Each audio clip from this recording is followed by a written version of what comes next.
आइए आज हम बिहार के इतिहास में क्लास 4 करेंगे। तो जैसा कि आप हेडिंग देख रहे हैं, आर्यों के आगमन के पूर्व बिहार। मतलब ये हुआ कि जब बिहार में आर्य का आगमन नहीं हुआ था। क्या बताए हम? जब बिहार में आर्य का आगमन नहीं हुआ था। पहले ये बताइए कि आर्य का मतलब समझे कि नहीं? आर्य समाज। जब बिहार में आर्य का आगमन नहीं हुआ था, उसके पूर्व की कुछ जानकारी हम लोग प्राप्त करेंगे कि बिहार की अवस्थिति कैसी थी, स्थिति कैसी थी। तो देखिए, आर्यों के आगमन के पूर्व बिहार पूरा पाषाण काल और पूरा पाषाण काल से आगे बढ़ने से पहले हम लोग एक चीज को जानेंगे। पूरा पाषाण काल से संबंधित दो प्रश्न आपको बहुत ही महत्वपूर्ण है। एक, पहिए का आविष्कार कब हुआ, और दूसरा आग का आविष्कार कब हुआ। तो बताइए कि आग का आविष्कार कब हुआ? आग का आविष्कार पूरा पाषाण काल में। और इसको याद रखने का बहुत ही अच्छा ट्रिक है, आग जो कहीं लग जाता है घर में तो पूरा जलाइए का रहता है ना। तो इसलिए याद कर लीजिए कि आग का आविष्कार कब हुआ, किस काल में? पूरा पाषाण काल में। दूसरा है कि अगर मान चलिए कि आपको जो है सो पहिए का आविष्कार पूछे या पहिए का आविष्कार पूछे तो वो नव पाषाण काल में। पहिए का आविष्कार नव पाषाण काल में, और आग का आविष्कार पूरा पाषाण काल। ट्रिक क्या बताए? आग कहीं लगेगा तो पूरा जलाइए के छोड़ेगा, तो इसलिए पूरा जला के छोड़ेगा, इसलिए पूरा पाषाण काल। वैसे अब यहाँ पर देखिए पूरा पाषाण काल लिखा हुआ है, तो पूरा पाषाण काल का मतलब हो गया आपको यहाँ पर पाषाण का मतलब क्या होता है बताइए? पत्थर। पाषाण मतलब क्या होता है? पत्थर। पाषाण का मतलब पत्थर होता है। तो देखिए पूरा पाषाण काल के औजार बिहार के गया, मुंगेर, पटना आदि स्थानों से मिले हैं। मतलब पूरा पाषाण काल में जो भी औजार मानव के द्वारा बनाया गया था वो कहाँ कहाँ से मिले हैं? तो आपको गया से, मुंगेर से और पटना से। कहाँ से? गया, मुंगेर, पटना। देखिए अगर जो आप औजार रखिएगा, बात समझ गए, तो निश्चित रूप से आपको घटना होगा। ठीक है, और घटना के साथ साथ में आप गिर भी सकते हैं ना, क्योंकि औजार जो आपके पास रहेगा तो डर से भागिएगा तो मुंगेर मुँहे भर गिर जाइएगा।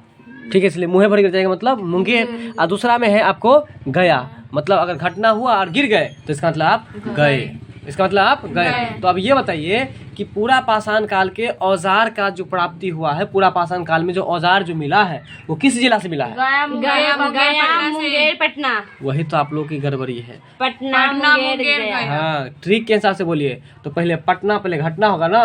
घटना कैसे होगा? जब गिर जाइएगा तब। इसलिए पटना, पटना के बाद गया, और ये पटना के बाद मुंगेर, और मुंगेर के बाद गया। गिरेगा कैसे ये बताइए?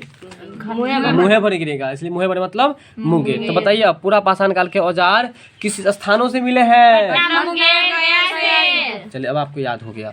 अगला है आपको, इन स्थानों से पूरा पाषाण युग के चाकू, खुरपी, कुल्हाड़ी आदि के अवशेष प्राप्त हुए हैं। और ये इन स्थानों से क्या क्या प्राप्त हुए हैं बताइए?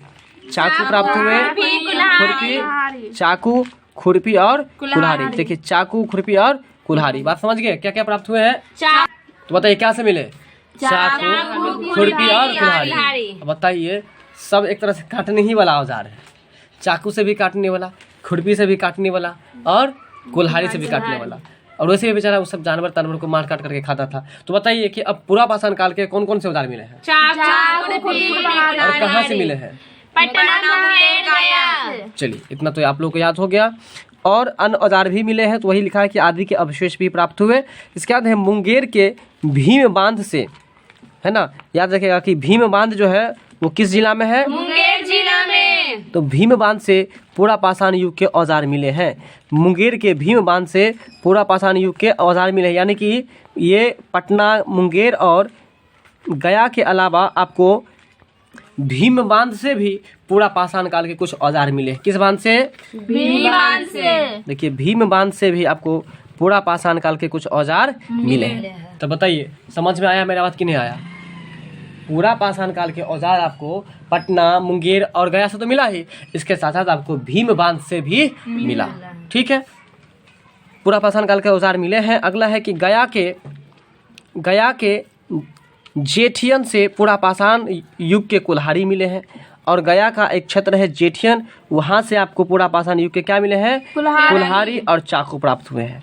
देखिए मोटा मोटी ऊपर में हम लोग पढ़े थे कि औजार में क्या क्या चीज प्राप्त हुआ था, तो चाकू खुरपी और कुल्हाड़ी था। लेकिन अब यहाँ पर ये क्लियर हो रहा है आपको कि चाकू कुल्हाड़ी खुरपी ये सब कहाँ से मिला। तो देखिए ये गया में एक क्षेत्र था जेठियन, गया में एक क्षेत्र है जेठियन, और उस जेठियन से आपको पूरा पाषाण काल के कुल्हाड़ी और चाकू प्राप्त हुए थे। ठीक है, बात कुछ समझ में आया। तो कुल मिला के वही बात है, पहले आपको पूरा कुल मिला करके बता दिया था, अब यहाँ पर क्लियर किया कि गया से दो चीज प्राप्त हुए थे, एक कुल्हाड़ी और दूसरा आपको चाकू, एक चाकू और एक कुल्हाड़ी। अगला है आपको भीम बांध से क्या मिले थे बताइए। तो भीम बांध से आपको क्या मिले थे, भीम बांध से आपको पूरा पाषाण काल के औजार मिले थे। मतलब कि पटना गया और मुंगेर के अलावा भीम बांध से भी मिले थे। कहाँ से मिले थे, भीम बांध से। बस प्रश्न ये बोल रहा था। ठीक है, अगला है आपका कि सोनपुर और सारण के चिरांद से, तो ये तो आप जानते ही हैं, सोनपुर और सारण के चिरांद से हड़प्पा युगीन काले और लाल मृदभांड के अवशेष मिले हैं। ठीक है ना, किसके अवशेष मिले हैं, ठीक है। तो यहाँ पर ध्यान दीजिए कि सोनपुर सारण के चिरांद से हड़प्पा कालीन युग के काले और लाल मृदभांड, मतलब कि किस किस कलर का मृदभांड मिला है, काला और लाल मृदभांड के अवशेष मिले हैं। ऐसे अवशेष भागलपुर, राजगीर, वैशाली से भी प्राप्त हुए हैं। ये सामग्रियां 1000 ईसा पूर्व की है। ठीक है, ये जो लाल और काला मृदभांड जो मिला है, पहले इसको हम लोग जानेंगे। लाल और काला मृदभांड जो प्राप्त हुआ है वह कहाँ से प्राप्त हुआ है, तो सोनपुर और सारण से। कहाँ से, सोनपुर और सारण से। बिल्कुल, सोनपुर और सारण से आपको लाल और, है ना, वो भी हड़प्पा युग के, किस युग के, हड़प्पा युग के काले और लाल मृदभांड का अवशेष प्राप्त हुआ है सोनपुर और सारण के चिरांद से। ठीक है, एक चीज हम लोग ये जाने। दूसरा है ऐसे अवशेष भागलपुर, राजगीर और वैशाली से भी प्राप्त हुए हैं। और इस तरह के अवशेष, इस तरह का मतलब क्या, काला और लाल मृदभांड, काला और लाल मृदभांड जो है आपको कहाँ से प्राप्त हुए हैं, तो भागलपुर से भी प्राप्त हुए हैं, राजगीर से भी प्राप्त हुए हैं और वैशाली से भी प्राप्त हुए। कहाँ से, भागलपुर, राजगीर और वैशाली से। चलिए, इसके बाद है ये सामग्रियां 1000 ईसा पूर्व की है, जो ताम्रपाषाण युगीन सभ्यता के प्रमाण है। अब देखिए यहाँ पर क्या है, इसको जरा समझते हैं हम लोग। चलिए, तो इसका मतलब क्या हुआ, इसको भी जरा आप लोग जान लीजिए।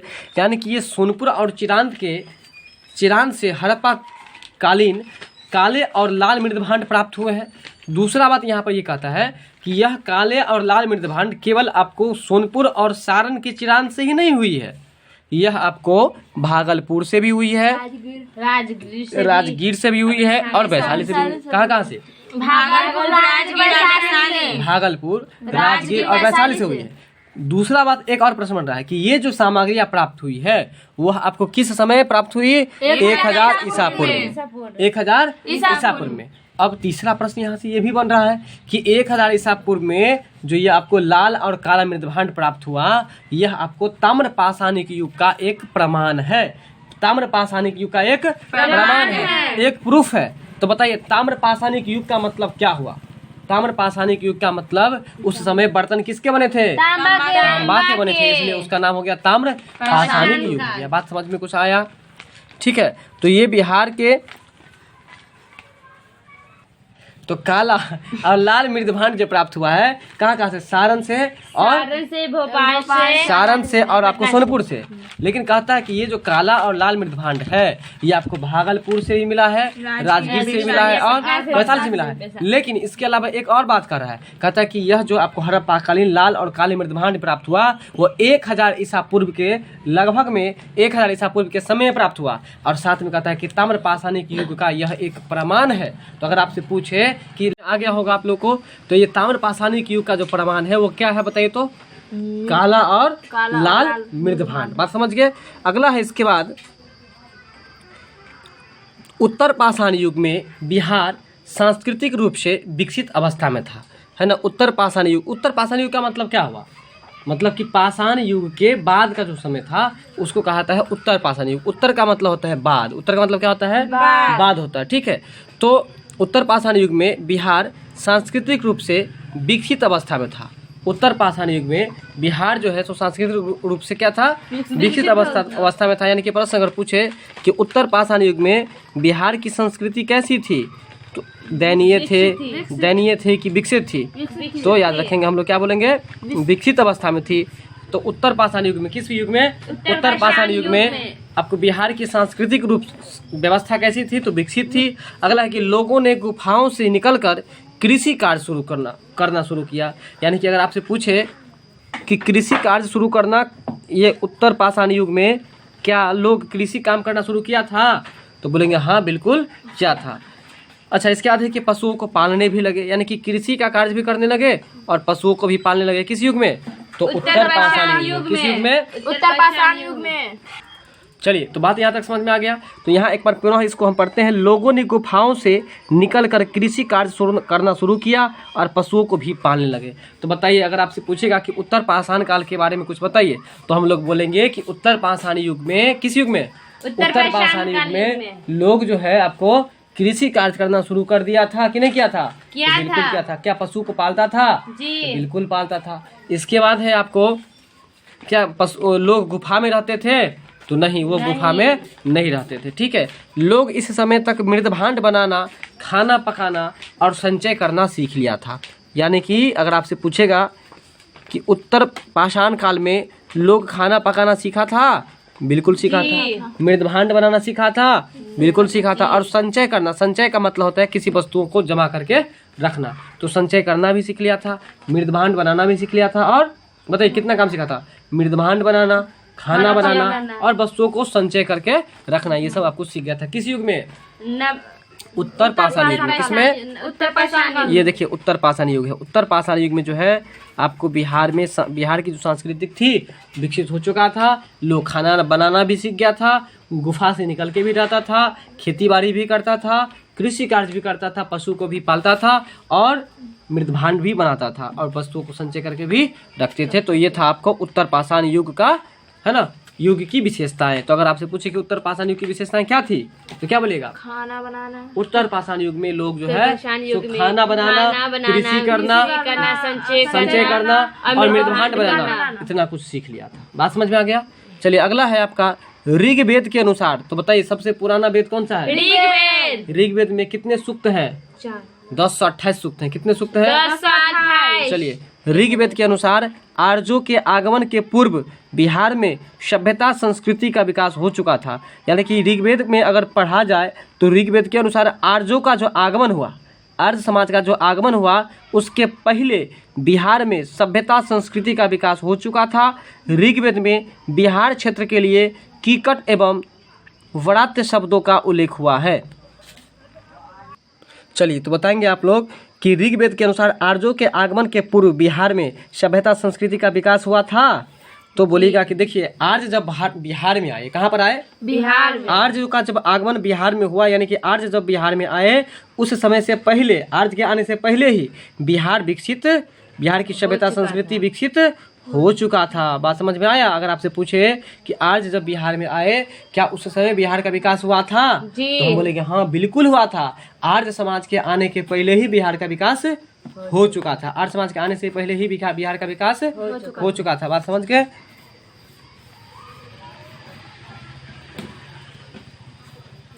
चलिए, इसके बाद है आपको ऋग्वेद में बिहार के लिए, किसके लिए? बिहार के लिए कीकट, बोलिएगा कीकट और व्रात्य शब्दों का उल्लेख हुआ है। बिहार के क्षेत्र के लिए किसका उल्लेख हुआ है? कीकट और व्रात्य शब्दों का उल्लेख हुआ है। ऋग्वेद में बिहार क्षेत्र के लिए कीकट और व्रात्य क्षेत्र का उल्लेख हुआ था। अगर आपसे पूछे किस राज्य के लिए कीकट और व्रात्य शब्दों का उल्लेख हुआ है? बिहार के लिए। बिहार। तो देखिए, ये बिहार है और बिहार में बहुत से व्रात्य है और साथ में कीकट लगा हुआ, याद रखिएगा, है कि नहीं? और बिहार के लोग सब ही ना आपको जो है सो ये क्या कहते हैं कि अपने में किट करने लगता है ना? किट का मतलब किटी करने लगता है, झगड़ा लड़ाई करने लगता है। तो बताइए कि कीकट और व्रात्य शब्द का उल्लेख जो किया गया है वो आपको किस राज्य के लिए किया गया है? बिहार राज्य के लिए किया गया है। बात यहाँ तक समझ में आया? अगला है वाल्मीकि रामायण में। किसमें? वाल्मीकि रामायण में मलद और करुणा शब्द बक्सर क्षेत्र के लिए प्रयुक्त हुआ है। अगर आपसे पूछे, ये मोस्ट भी प्रश्न बन रहा है कि मलद और करुणा शब्द का जो प्रयोग किया गया है, किसका? मलद और करुणा शब्द का जो प्रयोग किया गया है वो किसके लिए? तो बक्सर क्षेत्र के लिए। किसके लिए? बक्सर क्षेत्र के लिए। और कीकट और व्रात्य कहेगा तो बिहार के लिए। बिहार के लिए। अब यहाँ प्रश्न बहुत महत्वपूर्ण बन रहा है। मलद और बक्सर, मलद और करुणा क्या है? मलद और करुणा। मान के चलिए हम आपको बॉक्सिंग मारेंगे, हम जो आपको बॉक्सिंग मारेंगे, बात समझ में आ रहा है? तो हम बॉक्सिंग जो मारेंगे, ठीक है ना, तो हम मर्द होकर के आपको मारेंगे ना। बॉक्सिंग कौन मारेगा किसी को? अरे बॉक्सिंग समझते हो ना, बॉक्सिंग मतलब होता है मुक्का, तो मुक्का कौन मारेगा? मर्द सब। तो मर्द से याद कर लीजिए मलद, मर्द से याद क्या कर लीजिए? मलद। जैसे आपको हम मुक्का मारेंगे तो आप ऐसे ऐसे करने लगेगा, तो ऐसे ऐसे मलने लगेगा ना। जैसे हम मुक्का किसी को मारते तो नहीं ऐसे ऐसे मलने लगता है, तो इसलिए मर्द याद रख लीजिएगा। मर्द मारेगा आपको तो मलने लगेगा, तो एक हो गया मलद। और दूसरा क्या हो गया? दूसरा हो गया करुणा। मतलब क्या हुआ इसका? मतलब कि जब हम तो मार तो देंगे बॉक्सिंग, लेकिन इसके बाद फिर हमको उस पर करुणा आ जाएगा। करुणा का मतलब क्या हुआ? दया आ जाएगा। करुणा मतलब दया आ जाएगा। तो बताइए कि करुणा और मलद शब्द का प्रयोग किस क्षेत्र के लिए किया गया? बक्सर के लिए। अब बताइए कीकट और ब्रात शब्द का प्रयोग किसके लिए किया गया? के लिए। चलिए इतना तो समझ में आ गया। अगला है कि राम ने यहाँ राक्षसी तारका का वध किया था। बताइए राम जो है वो राक्षसी तारका का वध जो किया था वो कहाँ पर किया था? बक्सर में। राक्षसी तारका का युद्ध, तारका युद्ध कहाँ पर किए थे? बक्सर हाँ, में। वहीं पर तारका का वध किए हुए थे। कौन? राम भगवान किए थे। बताइए राम जो है राक्षसी थी, राक्षसी मतलब समझते हैं ना, राक्षसी थी, और उस राक्षसी यानी कि तारका जिसका नाम था उसका जो है सो आपको क्या वध किया गया है, और उसका वध कहाँ पर किया है? बक्सर में। तो उसका बक्सर में आपको जो है सो वध किया है। ठीक है। अगला है वायु पुराण में। किसमें? वायु पुराण में गया क्षेत्र में असुरों के राज होने की चर्चा किया गया है। अब देखिए यहाँ पर है कि वायु पुराण में इसकी चर्चा की गई है। असुर, असुर मतलब क्या होता है? राक्षस। और राक्षसों का राज बताया गया है किसको? असुर मतलब राक्षसों का राज किसको बताया गया है? गया क्षेत्र को। यहाँ से 3 प्रश्न आपको बहुत ही भिवियाय बन रहा है कि असुर मतलब राक्षस का राज किसको कहा गया है? गया को। इसलिए याद कर लीजिए कि हिंदू में आपको जो मरता है, अकाल मृत्यु सब जो होता है, तो उसका पिंडदान कहाँ होता है? गया में होता है। इसलिए याद कर लीजिए असुरों का राज किसको कहा गया है? गया को। असुरों का राज किसको कहा गया है? गया को। अब ये बताइए आप मलद, ठीक है, और दूसरा में है आपको करुणा। में आ गया होगा आप लोगों को कि असुरों का राज किसको कहा गया है? गया को। तो ये ट्रिक समझ में आ गया ना कि असुर मतलब राक्षस, और राक्षस सबको हम लोग पिंडदान देने के लिए कहाँ पे जाएंगे? गया में। ठीक है, क्योंकि राक्षस तो गलत फलत काम करता है ना, साधु संत को परेशान करता है, ऋषि मुनि को। इसलिए असुरों का राज किसको कहा गया है? गया को। अब जो हम लोग पढ़ेंगे ये टॉपिक है आपको बिहार में आर्यों का आगमन। देखिए अभी जो इससे पहले हम लोग पढ़े थे उसमें आर्यों का आगमन नहीं हुआ था, यानी कि आर्यों की पूर्व की बात थी, है ना। तो आप ये क्या सब जाने? आर्यों के पूर्व मतलब आर्य जो बिहार में आए इससे पहले की बात क्या जाने आप? कि आर्यों का भी, आर्य को आने से पहले बिहार का विकास हो चुका था। यहाँ की सभ्यता और संस्कृति का विकास हो चुका था, और विभिन्न प्रकार के औजारों का भी विकास हो चुका था। एक बार फिर से अपडेट करते हैं हम आर्यों के आगमन के बारे में। ठीक है, तो बताइए पूरा पाषाण युग में आपको जो है सो किसका आविष्कार हुआ था? आग का आविष्कार हुआ था। किसका हुआ था? आग का आविष्कार। चलिए अब ये बताइए कि पूरा पाषाण काल के औजार जो है बिहार की गया, मुंगेर, पटना आदि स्थानों से मिले। यानी कि पूरा पाषाण युग के आपको औजार कहाँ से मिले हैं? पटना, मुंगेर और गया से। चलिए एक बार रिपीट करते हैं, आप लोग भी जवाब दीजिए। अब है इन स्थानों से पूरा पाषाण युग की चाकू, खुरपी और कुल्हाड़ी आदि के अवशेष, मतलब कि औजार में क्या सब मिले हैं? चाकू, खुरपी और कुल्हाड़ी मिले हैं। अगला है कि मुंगेर के भीम बांध से पूरा पाषाण काल के औजार मिले हैं। यानी कि गया, पटना और मुंगेर से ही नहीं बल्कि आपको भीम बांध से भी, है ना, औजार मिले हैं। और कौन कौन से औजार मिले हैं? चाकू, खुरपी और कुल्हाड़ी। अगला प्रश्न आपका बनता है, ठीक है, तो अब बताएंगे आप लोग कि भीम बांध जो है आपको कहाँ पर है? मुंगेर में। भीम बांध कहाँ है?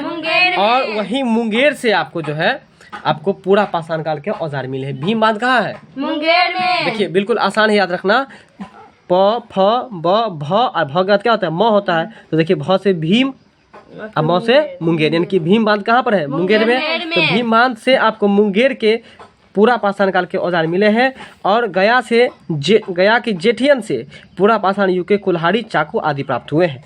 गया के किस क्षेत्र से पूरा पाषाण काल के कुल्हाड़ी और चाकू मिले हैं? जेठियन से। गया के जेठियन से मिले हैं। क्या मिले हैं? तो कुल्हाड़ी और चाकू क्या मिले हैं? कुल्हाड़ी और चाकू। गया के जेठियन से मिले हैं। फिर आगे है सोनपुर और सारंद के चिरांद से हड़प्पा युग के काले और लाल मृदभांड मिले हैं। बताइए हड़प्पा युग के काले और लाल मृदभांड कहाँ से मिले थे? सोनपुर से। देखिए काले और लाल मृदभांड जो मिले हैं वो आपको सोनपुर और सारण से मिले। कहाँ से मिले हैं? सोनपुर और सारण सोनपुर और सारण से मिले हैं। कहाँ से मिले हैं? सोनपुर और सारण से। सोनपुर और सारण से मिले। कहाँ से मिले हैं? सोनपुर और सारण से। सोनपुर और सारण से मिले हैं। बात समझ गए? तो आगे चलिए, इसके बाद है ऐसे अवशेष केवल आपको गया, भागलपुर, ये भागलपुर, गया, मुंगेर और पटना के अलावा आपको भागलपुर से भी प्राप्त हुए हैं, राजगीर से भी प्राप्त हुए हैं और वैशाली से भी प्राप्त हुए हैं। ये सामग्रियाँ यानी कि हड़प्पा के जो काले और लाल मृदभांड की जो प्राप्ति हुई है वो केवल आपको जो है सोनपुर और सारण के चिरान से ही नहीं बल्कि भागलपुर, राजगीर और वैशाली से भी हुए हैं। साथ में ये सामग्रियाँ कब प्राप्त हुए? तो 1000 ईसा पूर्व के समय में प्राप्त हुए। कब प्राप्त हुए हैं? 1000 ईसा पूर्व के समय में। 1000 ईसा पूर्व के समय में प्राप्त हुए हैं। 1000 ईसा पूर्व के समय में प्राप्त हुए हैं। बात समझ गए? 1000 ईसा पूर्व के समय में प्राप्त हुए हैं। अब चलिए आगे। आगे है कि यह ताम्रपाषाण युग की सभ्यता का एक प्रमाण है। यानी कि ताम्रपाषाण युग की सभ्यता का प्रमाण क्या है बताइए? काला और लाल मृदभांड। काला और लाल मृदभांड। तो बताइए काला और लाल मृदभांड की जो प्राप्ति हुई है वो किस समय में हुई? ताम्रपाषाण। नहीं, हाँ वो तो सही है ताम्रपाषाण युग में, लेकिन यह किस समय में? मतलब 1000 ईसा पूर्व के समय में। ठीक है। अगला कि उत्तर पाषाण युग में बिहार सांस्कृतिक रूप से विकसित हो चुका था। उत्तर पाषाण युग में जो है बिहार आपको सांस्कृतिक रूप से विकसित हो चुका था। ठीक है। उत्तर पाषाण युग कौन? बिहार। उत्तर पाषाण युग में जो है आपको बिहार की संस्कृति विकसित हो चुका था। लोग गुफाओं को छोड़ करके आपको जो है सो कृषि करना भी शुरू कर दिया था और पशु को पालना भी शुरू कर दिया था। ठीक है। और साथ ही मृदभांड भी बनाते थे। बात यहाँ तक समझ में आया? तो बताइए कि अगर क्वेश्चन पूछे कि लोग गुफाओं से हटकर कृषि और पशु पालना किस समय में शुरू किए थे? तो उत्तर पाषाण काल में। किस काल में? उत्तर पाषाण काल में। चलिए अगला है कि उसी समय मृदभांड बनाना, खाना पकाना और संचय करना भी सीख गए थे। ऋग्वेद के अनुसार आर्यों का आगमन जो हुआ था बिहार में उससे पहले ही बिहार की सभ्यता और संस्कृति का विकास हो चुका था। ठीक है। ऋग्वेद में बिहार क्षेत्र के लिए क्या प्रयोग किया गया? किस शब्द का? कीकट और ब्रात के। कीकट और ब्रात। अब बताइए कि वाल्मीकि रामायण में, किसमें? वाल्मीकि रामायण में मलद और करुणा इस शब्द का प्रयोग किसके लिए किया गया है? बक्सर के लिए। हाँ बिल्कुल। किसी को बॉक्सिंग मार देंगे तो फिर वो ऐसे मलता रह जाएगा ना, चोट लग जाता है, तो इसलिए मलद और करुणा इस शब्द का प्रयोग जो किया गया किसके लिए? बक्सर के लिए किया गया। ठीक है। वहीं अगर हम बात करें कि राम जो है कहाँ पर राक्षसी तारका का युद्ध किया था बताइए? बक्सर में। कहाँ पर? बक्सर में। हाँ बक्सर में तारका का वध किया गया था। देखिए राक्षस, ये जो है ना राक्षसनी थी तारका, उनका वध किया था कौन? राम ने। भगवान राम ने किया था। ठीक है। तो याद कीजिएगा बक्सर मतलब बॉक्सिंग मार करके युद्ध किया, वध किए थे उनको। किनको? तारकासुर को। बिल्कुल हाँ। तारका राक्षस को, तारकासुर को कहाँ पर किए थे? बक्सर में किए थे। कहाँ पर किए थे? बक्सर में किए थे। अब ये बताइए कि वायु पुराण में गया क्षेत्र को क्या कहा गया है? गया क्षेत्र को राक्षसों का मतलब। सही बात है, असुरों का राज। असुरों का राज। किसका राज? असुरों का राज। असुरों का राज आपको जो है सो होने की चर्चा की गई है। ठीक है। तो बताइए अब हम लोग अगला टॉपिक क्या पढ़ने जा रहे हैं? बिहार में आर्यों का आगमन। बताइए क्या पढ़ रहे हैं? बिहार में आर्यों का आगमन। यानी कि अब जो हम टॉपिक पढ़ रहे हैं उसमें आपको बिहार में जो सो आर्य प्रवेश कर गए ना। तो आइए देखिए कैसे क्या होता है।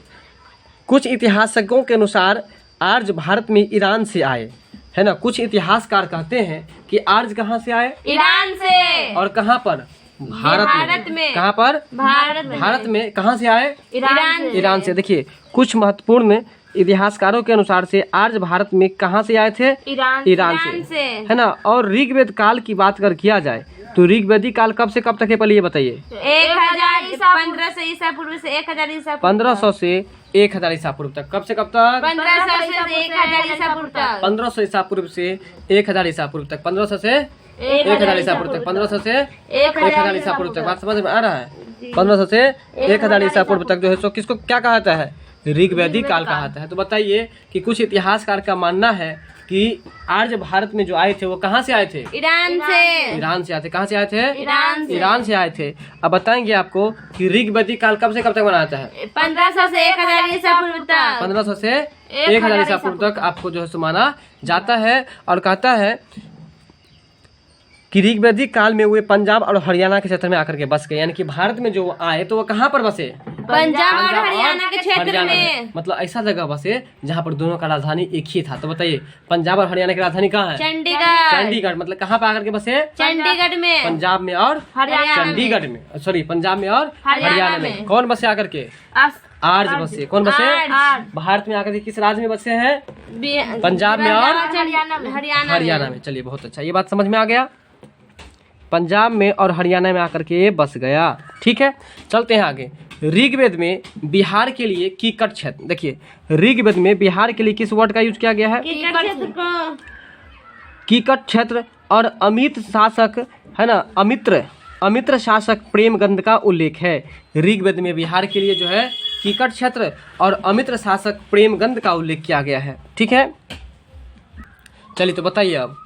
तो ऋग्वेद में आपको बिहार के लिए कीकट क्षेत्र और अमित्र शासक प्रेमगंध का उल्लेख है। बताइए अगर आपसे पूछे कि कीकट क्षेत्र और अमित्र शासक प्रेमगंध का उल्लेख किस वेद में किया गया है? ऋग्वेद में। ठीक है, कीकट क्षेत्र कौन सा क्षेत्र है? कीकट क्षेत्र जो है बिहार के लिए प्रयोग किया गया और अमित्र शासक प्रेमगंध का उल्लेख जो किया गया है किस वेद में किया गया है? ऋग्वेद में किया गया। किस वेद में किया गया है?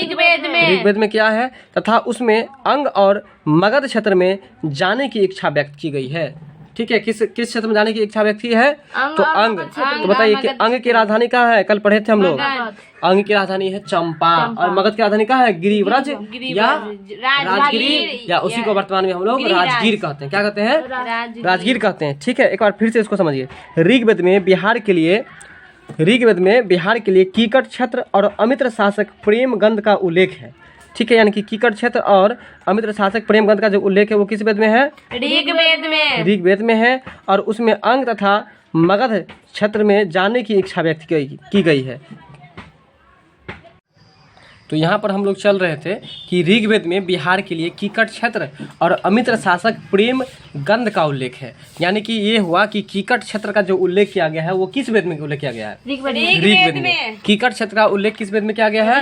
ऋग्वेद में। साथ में अमित्र शासक प्रेमगंध का उल्लेख जो है वो भी आपको ऋग्वेद में ही किया गया। ठीक है, अमित्र शासक प्रेमगंध का उल्लेख अगर पूछेगा, देखिए एक बात बताइए, वेद सब जो हम लोग पढ़ेंगे, रामायण महाभारत पढ़ेंगे तो उसमें प्रेम करने का ज्ञान देगा ना। इसलिए ऐसा सोच लीजिए कि अमित्र शासक, कौन शासक? अमित्र शासक प्रेमगंध नाम का एक शासक था, राजा था, उसका उल्लेख किस वेद में किया गया? ऋग्वेद में। अब तो समझ में आ गया होगा। इसके बाद है आपको उसमें अंग और मगध क्षेत्र में जाने की इच्छा व्यक्त की गई है। और उसमें कह रहा है कि ये जो है प्रेमगंध शासक, उनके द्वारा जो है मतलब उनका ये इच्छा हुआ कि अंग और मगध क्षेत्र में हम जा करके जो है सो बसे। तो इस बातों का वर्णन किया गया है किसमें? ऋग्वेद में। बताइए ऋग्वेद में किस शासक का तुलना किया गया है? प्रेमगंध शासक का, जिसको अमित्र शासक कहा जाता था। क्या कहा जाता था? अमित्र शासक। साथ में कीकट क्षेत्र का उल्लेख कहाँ पर किया गया है? ऋग्वेद में किया गया है। कहाँ पर किया गया है? ऋग्वेद में। आगे है, वैसे तो कुछ आर्य ऋग्वैदिक काल में भी बिहार आ चुके थे।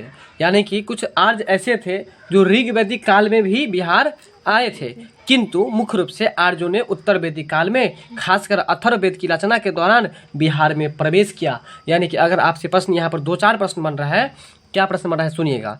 वैसे तो कुछ आर्य ऋग्वैदिक काल में भी आए थे, मतलब कुछ लोग जो है, कुछ आर्य समाज जो है ऋग्वेद काल में भी आया था। तो अभी ऋग्वेद काल बोलने का मतलब क्या हुआ? तो अभी जस्ट देखे हैं कि ऋग्वेद काल जो है 1500 से 1000 ईसा पूर्व के बीच को कहा जाता है ऋग्वैदिक काल। ये क्लियर हुआ।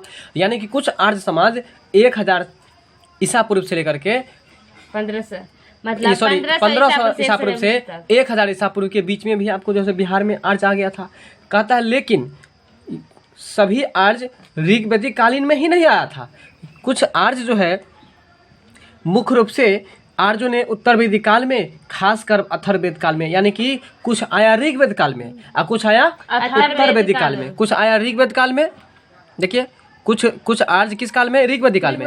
और कुछ आर्य उत्तर वैदिक काल में। कुछ आर्य जो है उत्तर वैदिक काल में और कुछ आर्य जो है सो ऋग्वैदिक काल में। अब एक कॉन्सेप्ट को समझिए, ऋग्वैदिक काल कब से कब तक माना गया? 1000। तो देखिए ऋग्वेद के बाद का जो काल हुआ, उत्तर मतलब क्या होता है? जस्ट बताए थे, बाद होता है। तो उत्तर वैदिक काल जो है उत्तर वैदिक काल, तो उत्तर वैदिक काल जो है वो आपको है 1000 से 600 ईसा पूर्व, याद रखिएगा। उत्तर वैदिक काल कब से कब तक? 1000 से 600 ईसा पूर्व। अब देखिए सीरियल से याद कीजिए, हो जाएगा। ऋग वैदिक काल कब से कब तक? 1500 से 1000 ईसा पूर्व। उत्तर वैदिक काल 1000 याद रखना है, बहुत आसान है, क्योंकि ऋग्वेद के काल के बाद जो समय आया उत्तर वैदिक काल लगा। तो बताइए ऋग वैदिक काल कब से कब तक? 1500 ईसा पूर्व से 1000 ईसा पूर्व तक। उत्तर वैदिक 1000 से 600 ईसा पूर्व। चलिए, तो अगर आपसे पूछेगा कि आर्य समाज जो है बिहार में, आर्य समाज बिहार में कब आया था, 1500 तो बोलिएगा कि देखिए ये ऋग्वेदिक काल में भी आया था, लेकिन कुछ आर्य जो है आपको कुछ ही आर्य आया था ऋग्वेदिक काल में, और इसके बाद जो भी आर्य थे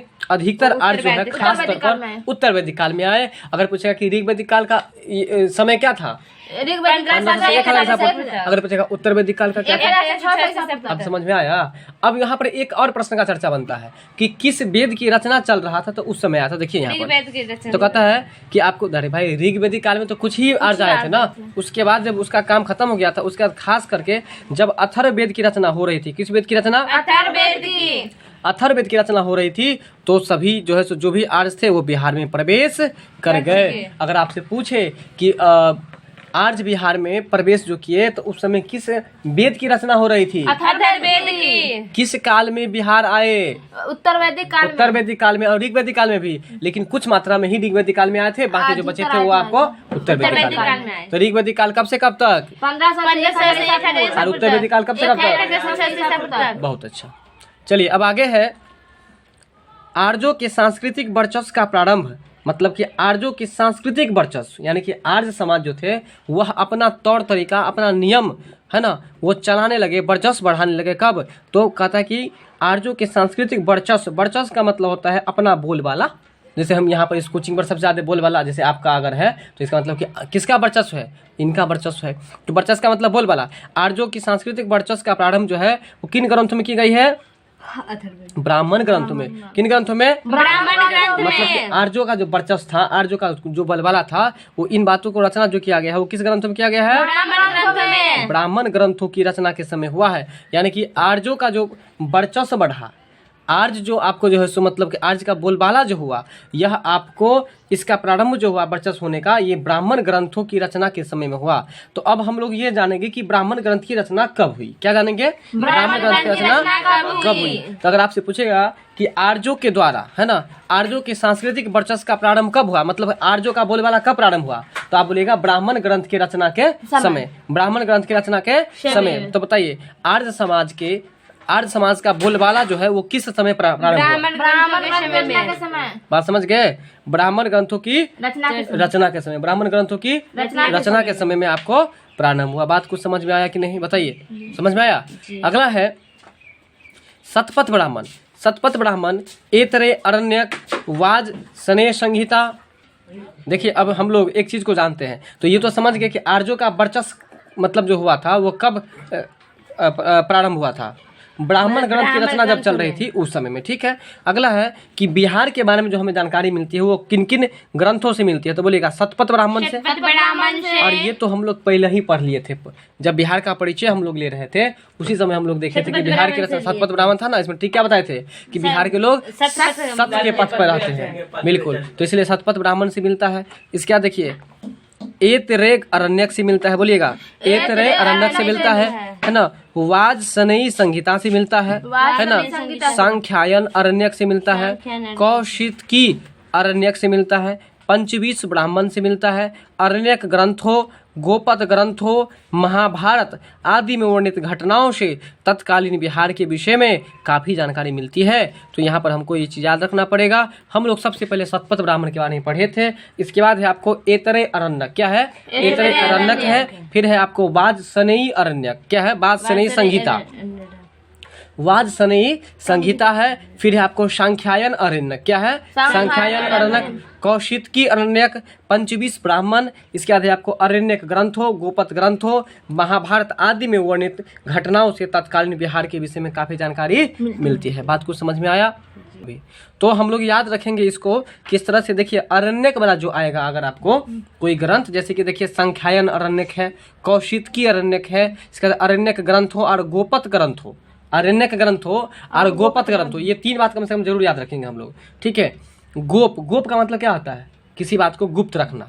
ठीक है, तो याद रखिएगा कि बिहार के बारे में जो हमें जानकारी मिलती है, एक शतपथ ब्राह्मण से, एक गोपद ग्रंथों से और एक अरण्यक ग्रंथों से, और इस तरह से अरण्यक जितना में लगा होगा उस सब से हमको बिहार के बारे में जानकारी मिलती है। ठीक है, तो देखिए एतरई अरण्यक लगा हुआ है ना, इसका संख्यायन अरण्यक लगा हुआ है, कौशिकी अरण्यक लगा हुआ है, और इसके बाद हो गया आपको पंचबीस ब्राह्मण, और इसके बाद आपको बाज से नहीं, बस यही दो को याद रखना है। तो बताइए क्या क्या बताए? शतपथ ब्राह्मण, एतरई अरण्यक, बाज से नहीं संहिता, संख्यायन अरण्यक, कौशिकी अरण्यक, पंचबीस ब्राह्मण, और इसके अलावा और भी अन्य जो अरण्यक ग्रंथ है और गोपथ ग्रंथ है ना, गोपथ ग्रंथ तथा महाभारत, इन सब बातों से हमें बिहार के बारे में जानकारी मिलती है। बात समझ गए? चलिए, इसके बाद है गया, राजगीर, पुनपुन। पुनपुन जानते हैं ना? नदी का नाम। हाँ बिल्कुल, नदी का नाम है। तो गंगा, पुनपुन और सोन पर कौन सा शहर है? पटना। ठीक है, तो गया, राजगीर, पुनपुन आदि क्षेत्रों को पुराणों, वायु पुराण, पद्म पुराण आदि में पवित्र क्षेत्रों की श्रेणी में रखा गया है। तो बताइए, ये गया को, राजगीर को और पुनपुन को, ये तीनों जो क्षेत्र हैं, इसको पुराण में, बताइए पुराण की संख्या कितनी है? पुराण की संख्या 4 है। 18। पुराण की संख्या कितनी है? 18। इसके बाद आपको पद्म पुराण आदि में पवित्र ग्रंथ, पवित्र क्षेत्रों की श्रेणी में रखा है। तो बताइए पवित्र क्षेत्रों की श्रेणी में किसे किसे रखा गया है? गया, देखिए, राजगीर, एक गया और राजगीर तो आपको कंफर्म याद होगा। क्यों? क्योंकि गया में पिंडदान होता है, और राजगीर भी याद होगा। क्यों? क्योंकि गौतम बुद्ध का, महावीर जी का जो है तो आपको स्थल है ना, जन्म स्थल है ना, तो इसलिए याद कर लीजिए, जन्म स्थल नहीं है। ठीक है, महावीर हुआ है, महावीर स्वामी नहीं, ज्ञान की प्राप्ति भी, समझे बात? तो गया को, राजगीर को और पुनपुन को पवित्र क्षेत्र माना गया है बिहार में जी। बात समझ गए?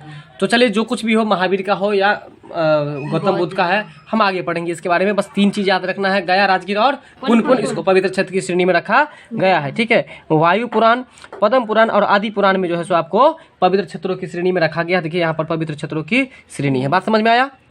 कुछ समझ में आया कि नहीं यहाँ तक? आगे है आपको वाराह पुराण। कौन पुराण है? देखिए, वाराह पुराण में कीकट को एक अपवित्र देश बताया गया है। बताइए, कीकट को क्या बताया गया है? अपवित्र देश। अब कीकट, अब अगर आपसे पूछ दे कि कीकट का प्रयोग किस क्षेत्र के लिए किया गया था? बिहार के लिए। कीकट का प्रयोग किसके लिए किया गया था? बिहार के लिए किया गया था। तो इसका मतलब है कि बिहार अपवित्र है। तब क्या? खैर, अपवित्र नहीं होगा, देखते हैं क्या है। वाराह पुराण में कीकट को एक अपवित्र प्रदेश माना गया है। तो बताइए, अगर पूछ दे कि वाराह पुराण में कीकट को कैसा प्रदेश माना गया है? अपवित्र प्रदेश। कीकट को, क्योंकि वहां पर जो है ना हमेशा किटकिटबाजी अगर होता होगा ना, उस प्रदेश में हमेशा एक दूसरे के बीच में झगड़ा लड़ाई होता होगा, किटकिटबाजी होता होगा, इसलिए कहा कि कीकट जो है ना अपवित्र प्रदेश है। बात समझ में आ रहा है? किस पुराण में कहा गया? तो वाराह पुराण में। यानी कि वाराह पुराण का मतलब कि वहाँ के लोग, ऐसा सोच लीजिए कि वहाँ के लोग, ऐसा सोचना है, ये वास्तविक नहीं है, ऐसा सोच लीजिए कि वहाँ के लोग जो है ना 12 घंटा लड़ाई झगड़ा करता होगा, किटकिटबाजी करता होगा। इसलिए बताइए, वाराह पुराण में कीकट को कौन सा क्षेत्र कहा गया? अपवित्र क्षेत्र कहा गया है। तो बात समझ में आ गया होगा। इसके बाद है आपको विदेह में आर्यों के बसने के बाद शतपथ ब्राह्मण की रचना हुई है ना। विदेह में जब आर्य समाज बसे तो कौन से ब्राह्मण की रचना हुई? शतपथ ब्राह्मण की रचना हुई। जब आर्य बस गए बिहार में, तब जाकर के शतपथ ब्राह्मण की रचना हुई, क्योंकि इसमें ही विदेह सर्वप्रथम उल्लेख किया गया है। यानी कि इसमें ही आपको विदेह का उल्लेख किया गया है। इसलिए सोच लीजिए कि जिस समय आर्य जो है आकर के बिहार में बस गया था, उस समय आपको शतपथ ब्राह्मण की रचना हुई। बात को समझे कि नहीं समझे? आगे है आपको विदेह माधव। ठीक है, तो यहाँ तक समझ में आ गया आप लोगों को। देखिए, तो विदेह माधव, विदेह में आर्यों के बसने के बाद, मतलब विदेह में जब आर्य बस गए, विदेह राज मिथिला जो है, मिथिला में जब आर्य बस गए, उसके बसने के बाद आपको शतपथ ब्राह्मण की रचना हुई। याद रखिएगा इसके बाद, क्योंकि इसमें ही मतलब किसमें? शतपथ ब्राह्मण में। अब देखो कॉन्सेप्ट जरा समझ लो, कॉन्सेप्ट जरा समझिए। कहता है कि आर्य जब बस गया तो बसने के बाद शतपथ ब्राह्मण की रचना हुई। आर्य जब बस गया उसके बाद शतपथ ब्राह्मण की रचना हुई, है ना। क्यों? क्योंकि इसमें ही विदेह सर्वप्रथम उल्लेख किया गया है। बात समझ में आया? बात समझ में आपको आ गया होगा। ठीक है, अगला है आपको विदेह माधव द्वारा अपने पुरोहित गौतम, इसका चर्चा किया गया है, जब पहली बार क्लास जो था उसमें ही चर्चा किए थे। विदेह माधव द्वारा अपने पुरोहित, ये भी चर्चा है, ये भी चर्चा है ना। गौतम राहुगण की अग्नि की पीछा करते हुए, किसकी पीछा करते हुए? राहुगण के अग्नि की पीछा करते हुए। वर्तमान गंडक नदी है ना, जिसको सदानीरा नदी भी कहा जाता है, वो सदानीरा पढ़े थे ना, उसमें गंडक नदी का चर्चा किया गया है। तो सदानीरा, हाँ वही है। तो गंडक नदी सदानीरा नदी तक पहुंचने की बात शतपथ ब्राह्मण में ही कही गई है। कहने का मतलब क्या है, इसको समझिए। विदेह माधव के द्वारा अपने पुरोहित गौतम राहुगण की अग्नि पीछा करते हुए, यानी कि ये गौतम राहुगण जो थी ना, उनकी अग्नि पीछा करते हुए वर्तमान गंडक नदी तक पहुंचने की बात हुई। मतलब जब अग्नि जो है उनका पीछा कर रहे थे, गौतम राहुगण की अग्नि का पीछा करते हुए, ठीक है, पीछा करते हुए वो कहाँ पर गए? गंडक नदी तक पहुंचने की बात है। ये कहाँ पर वर्णन किया गया है? शतपथ ब्राह्मण में वर्णन किया गया। ठीक है, तो बताइए आप लोग सबसे पहले कि ऋग वैदिक काल कब से कब तक माना जाता है? ऋग वैदिक काल 1500 से 1000 बहुत अच्छा। अब उत्तर वैदिक काल बताइए। 1000 से 600 ईसा पूर्व तक। चलिए, बहुत अच्छा है। अच्छा, आप एक बात बताइए कि असुरों का राज किसको कहा गया? असुरों का राज गया को कहा गया। बहुत अच्छा। अच्छा, ये बताइए कि राम भगवान जो है राक्षसी, ये आपको जो है सो ये तारका राक्षसी को कहाँ पर वध किए थे? बक्सर में किए थे। ठीक है, मिलते हैं अगले वीडियो में, तब तक के लिए बहुत बहुत धन्यवाद। चाहते हैं कि अगला वीडियो आप तक तुरंत पहुंचे, इसके लिए बेल आइकन पर क्लिक जरूर कर लीजिएगा।